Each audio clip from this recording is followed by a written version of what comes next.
नमस्कार। मैं श्रुति स्वागत करती हूँ आप सभी का अपने चैनल पर। और आज का विषय बहुत ही रुचिकर है, जो है प्रेम।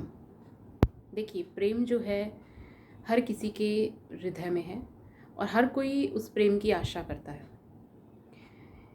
जब हम बात करते हैं प्रेम की, तो हर कोई ये चाहता है कि मैंने जिससे प्रेम किया मुझे उसका प्रेम मिले। जो एक साधारण बुद्धि वाला, जो एक मानवीय स्वभाव है, वो जो इससे ऊपर उठ जाए उसके लिए तो फिर प्रेम के बदले प्रेम पाने की आशा भी नहीं रहती। लेकिन हम इन जनरल बात करते हैं, तो 3 तरह के लोग जो हैं उनकी बात मैं आज इसमें करूँगी। एक वो जिनके जीवन में प्रेम और विवाह दोनों का सुख है, तो ये समझिए उन पर ईश्वरीय कृपा है। दूसरी तरह के लोग वो जिनका दाम्पत्य प्रेम विहीन है, यानी विवाह तो है लेकिन उस विवाह में प्रेम नहीं है। और तीसरे तरह के लोग वो जिनके जीवन में प्रेम है लेकिन विवाह का सुख जो है वो नहीं है। तो इससे रिलेटेड जो मैटर्स हैं उनमें एस्ट्रोलॉजी क्या कहती है।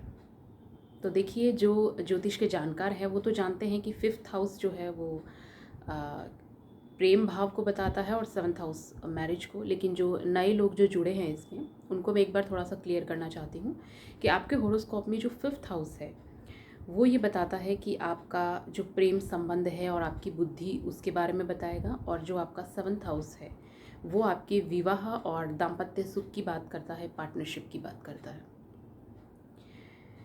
तो अगर जैसे बहुत सारे लोग हैं उनके मन में ये एक सहज प्रश्न उठता है कि क्या प्रेम विवाह होगा।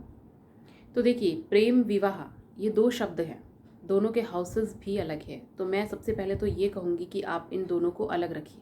प्रेम अलग है और विवाह अलग है, क्योंकि प्रेम विवाह करने के बाद भी लोगों की लाइफ में जो है प्रॉब्लम्स आ सकती है। और ऐसी भी आपको मैरिजेस मिलेगी जिन्होंने बिना प्रेम के शादी की, लेकिन विवाह के कुछ वर्षों के बाद उसमें प्रेम का समावेश हो गया। प्रेम को 5th हाउस बताता है और मैरिज को 7th हाउस, दोनों अलग है। लेकिन जो आपका पंचम भाव है वो कभी भी मारक जो भाव है वो नहीं माना जाएगा, बल्कि वो आपके पिछले जन्म के जो आपके पुण्य है, संचित कर्म है, उनको कहीं ना कहीं रिप्रेजेंट करता है आपके होरोस्कोप में 9th हाउस के साथ। लेकिन जो 7th हाउस है वो एक मारक भाव, बाधक जो भाव भी माना जाता है। देखिए, काल पुरुष की जो कुंडली है उसमें हम देखें तो मेष लग्न की जो कुंडली बनती है उसमें 1 नंबर और 7 नंबर, तो ये 1st और 7th बिल्कुल एक दूसरे से विपरीत है। मेष राशि 1 नंबर, 7 नंबर तुला राशि, इनके स्वामी मंगल और शुक्र भी विपरीत है। तो 7th हाउस जो है वो कहीं ना कहीं आपकी लाइफ में मारक या बाधक इस रूप में बनता है कि आपको जो है उसमें अपनी पार्टनरशिप को चलाने के लिए, विवाह को चलाने के लिए बहुत सारे जो कॉम्प्रोमाइज़ है लाइफ में करने होते हैं। बहुत जगह आपको एडजस्ट करना होता है।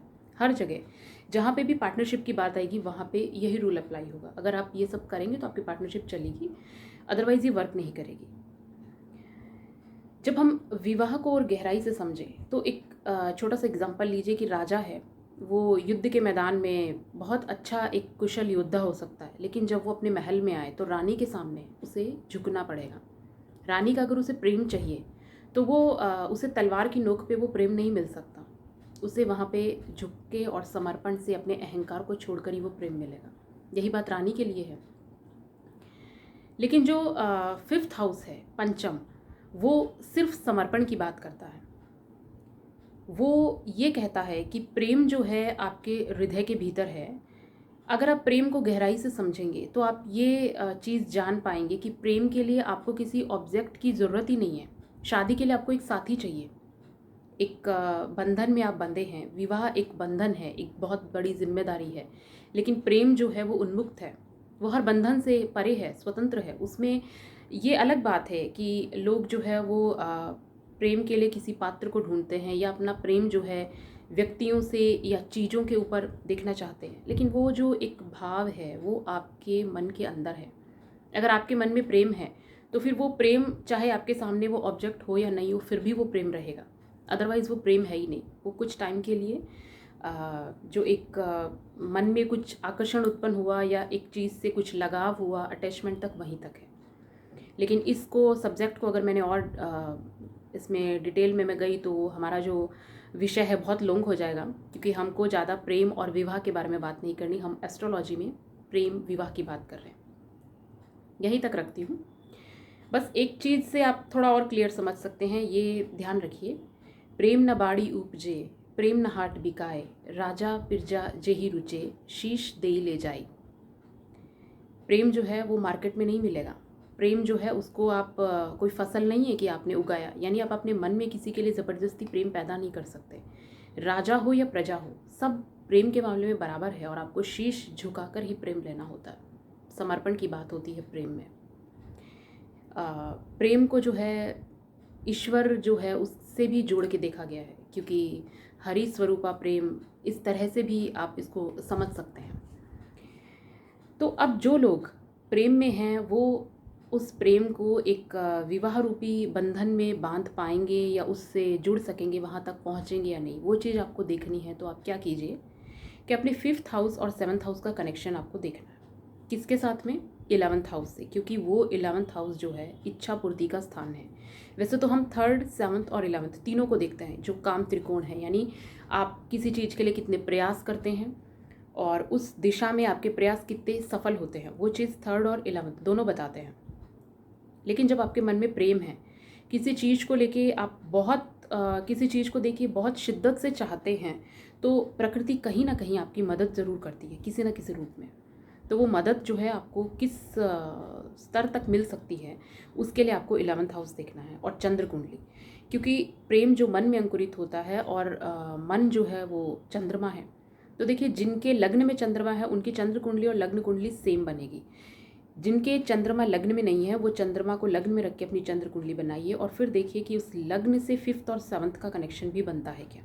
क्योंकि चंद्र कुंडली में अगर लग्न 5th और 7th का कनेक्शन बनता है तब भी आपकी लव मैरिज पॉसिबल है, और लग्न कुंडली में अगर वो 5th, 7th और 11th का कनेक्शन बनता है तभी भी लव मैरिज पॉसिबल है। तो जिन लोगों के चार्ट में ये वो देख सकते हैं कि एक योग जो है बैठता है, आपस में रिलेशन होता है, तो वो लव मैरिज उनकी सक्सेसफुल रहेगी। लेकिन अगर आपका 7th लॉर्ड कहीं पे भी पीड़ित है, आपके लग्न चार्ट में, नवमांश में समझिए, कहीं पे भी पीड़ित अवस्था में वो है, तो उस स्थिति में क्या होगा, चाहे आप लव मैरिज करें या अरेंज मैरिज करें, आपकी शादी में प्रॉब्लम्स आएगी। और अगर आपका 5th लॉर्ड भी पीड़ित है, सपोज 5th लॉर्ड अगर 6th हाउस में चला गया है, तो उसको भी ये मानते हैं कि हो सकता है आपने किसी से लव अफेयर्स रखे, रिलेशन रखे, लेकिन उसमें जाके आपको जो है एक मतलब चीटेड आपने खुद को फील किया, या आप कहीं ना कहीं फ्रस्ट्रेट हुए हैं उस रिलेशनशिप में, ये चीज़ भी है। तो 5th लॉर्ड और 7th लॉर्ड, इनकी पोजीशन भी आपको देखनी है। अगर ये दोनों की पोजीशन बहुत अच्छी है तो फिर आप समझिए कि वो ईश्वरीय कृपा है कि आपने प्रेम किया और प्रेम को एक रिश्ते में ले गए। अब बात करते हैं उन लोगों की जिन्होंने प्रेम किया, जिन्होंने प्रेम चाहा, लेकिन उनके जीवन में वो प्रेम विवाह में नहीं बदला। तो मैं कहूँगी कि वो लोग और भी ज़्यादा लक्की हैं, क्योंकि देखिए प्रेम जो है उसमें आपको प्रेम कई बार रुला देता है इंसान को। जब तक आप प्रेम में रोए नहीं तब तक समझिए कि आपने प्रेम को दिल से जो है अनुभव ही नहीं किया। और विवाह, उसको तो जैसे मैंने अभी पहले चर्चा की कि बाधक मारक माना जाता है, आपका एक कार्मिक सेटलमेंट है। तो अगर आपने अपने एक स्वतंत्र जो आपका प्रेम था उसको आपने एक बंधन में बांधा है, तो कुछ टाइम के लिए तो वो अच्छा है, लेकिन चूंकि 7th हाउस कहीं ना कहीं आपके कार्मिक सेटलमेंट के लिए एक बाधक और मारक हाउस का रोल प्ले करता है, तो कुछ टाइम के बाद जाके आपका जो प्रेम है वो वहाँ ख़त्म हो जाएगा और आपको एक तरह की छटपटाहट महसूस होगी। ये यथार्थ है। तो जो लोग प्रेम विवाह करना चाहते हैं, जिनके योग बैठते हैं, उनके लिए बेस्ट विशेस, शुभकामनाएं। लेकिन जो प्रेम विवाह नहीं कर पाए या जिनके चार्ट में ये योग नहीं बन रहा है, वो भी इस चीज़ के लिए जो है ईश्वर का धन्यवाद कर सकते हैं कि उनका प्रेम जो है वो उन्मुक्त है। वो प्रेम अलग चीज़ है और विवाह अलग चीज़ है। तो विवाह एक जिम्मेदारी है और एक संस्कार है, तो उनको वो संस्कार निभाना है। तो उसमें ज़रूरी नहीं है कि उन्होंने जिसको प्रेम समझा उस प्रेम को अपने जीवन में अपनाएं, तभी वो आगे काम करेगा। देखिए, जिस चीज़ से हमें सबसे ज़्यादा सुख मिलता है, प्रकृति का एक सिद्धांत है कि उसी चीज़ से हमें सबसे ज़्यादा दुख भी मिलता है। तो कोई भी एहसास जो आपको एक समय पे बहुत सुखद, बहुत अच्छा लगता है, हो सकता है बाद में जाके उसी से आपको बहुत ज़्यादा मतलब आप अपनी लाइफ में डिस्टर्ब हों या अपसेट हों। लव मैरिज को लेके बहुत सारे लोग जो है परेशान रहते हैं कि हम इन में जा रहे हैं तो ये सक्सेस होगा या नहीं होगा। लेकिन अगर वो सक्सेस होता है तो बहुत अच्छा है, नहीं होता है तब भी अच्छा है। क्योंकि देखिए, प्रेम जब एस्ट्रोलॉजी में समझिए कि प्रेम को देखना है तो आपको शुक्र को देखना है, वीनस। अगर आपका शुक्र बहुत अच्छा है तो ये आपके जीवन में प्रेम को लेकर आएगा। अब मान लीजिए ऐसे शुक्र के साथ मंगल या राहु आ जाता है तो आपके जीवन में क्या होगा, बार बार आपको आप प्रेम के लिए जो बहुत ज़्यादा एक्टिव हो जाएंगे। और कहते हैं ना, अति सर्वर्त वर्जिएत। तो कई बार जब किसी चीज़ की अति होती है तब भी वो अच्छा नहीं है। तो हो सकता है आपने प्रेम किया, आप विवाह बंधन में चले गए, लेकिन उसके बाद भी ये शुक्र के साथ में जो आपको बहुत ज़्यादा आप एक्टिव हो रहे हैं मंगल या राहु की वजह से, उसके साथ में आने से दृष्टि संबंध या युति संबंध में, तो फिर आपकी लाइफ में बार बार ये जो लव अफेयर्स के योग बनते हैं, उससे हो सकता है आपकी मैरिड लाइफ डिस्टर्ब हो।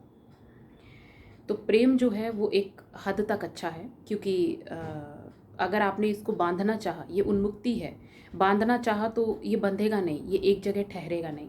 लेकिन विवाह में जो है ठहराव चाहिए। विवाह एक बंधन है, वो उन्मुक्ति या स्वतंत्रता की बात नहीं करता। वो पार्टनरशिप है, साझेदारी है, जिसमें आपको बिल्कुल जुड़े रह के ही वो चलानी होती है। तो ये दोनों अलग हैं, प्रेम और विवाह।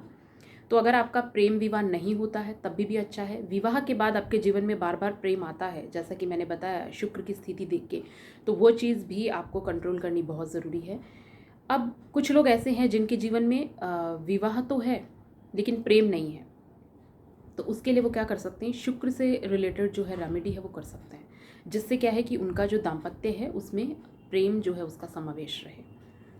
और ऐसे लोग जिनके जीवन में ना प्रेम है ना दाम्पत्य है, तो वो भी इस चीज़ को अनुभव ज़रूर करेंगे, क्योंकि प्रकृति में जो भी इंसान यहाँ आया है उसे सारे अनुभव सब कुछ यही मिलने हैं। तो उम्मीद करूँगी कि आप सबको अपने जीवन में अच्छे अनुभव मिले और आप सभी जो है ये जो हमारे जीवन की यात्रा है इसको सहज भाव से आनंद के साथ पूरा करें। धन्यवाद।